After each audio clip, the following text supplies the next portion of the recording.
এবং খালেদা জিয়াকে যেন রাজনৈতিকভাবে হয়রানি করা যায় এবং বিএনপির নামে যেন কালিমা লেপন করা যায়, তার জন্য শেখ হাসিনা ওয়াজেদ আদালতকে ব্যবহার করতেন এবং দুর্নীতি দমন কমিশনকে ব্যবহার করতেন। দেশের আইন আদালত দুঃখজনকভাবে রাজনৈতিক উদ্দেশ্য হাসিল করার হাতিয়ার হিসেবে ব্যবহৃত হয়েছিল।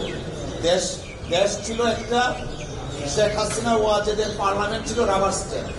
দুর্নীতি দমন কমিশন তৎকালীন সময়ে ছিল বিএনপি দমন কমিশন।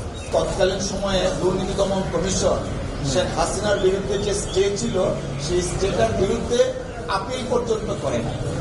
অথচ দেশনেত্রী বেগম খালেদা জিয়ার বিরুদ্ধে কোনো ধরনের কোনো যৌক্তিক বা আইনগত অভিযোগ না থাকা সত্ত্বেও সেই মামলা দিয়ে দেশনেত্রী বেগম খালেদা জিয়াকে অনেকভাবে নাজেহাল করা হয়েছে।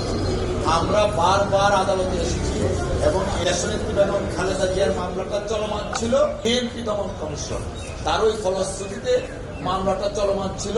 দীর্ঘদিন পরে আমরা তৎকালীন সময়ে বলেছিলাম, দেশে যদি আইনের শাসন থাকতো তাহলে দেশনেত্রী বেগম খালেদা জিয়া ন্যায় বিচার পেতেন।